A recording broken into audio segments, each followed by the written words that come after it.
বন্ধুগণ আজকে দেখাবো একটা দারুণ রেসিপিটা করেছে আমার ভাইজি দেবস্মিতা আমাদের ঘরে। এতে অংশগ্রহণ করেছে আমার মেয়ে শ্রেয়া দাস এবং আমরা সবাই মিলে ওটা এবার খাবো। খুব সুন্দর হয়েছে, খুব সেরা হয়েছে, টেস্টি। আর দেখুন এটার নাম কি?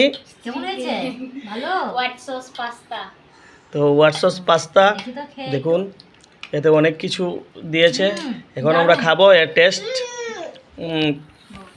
পর্যবেক্ষণ করব। দেখি একটা খেয়ে। খুব টেস্ট হয়েছে, ভেরি নাইস। ওকে, যদি ভিডিওটি ভালো লাগে তাহলে লাইক অ্যান্ড শেয়ার করে কমেন্ট করে দেবেন। নেক্সটে আরেকটা ভিডিও নিয়ে আসবো। Thank you.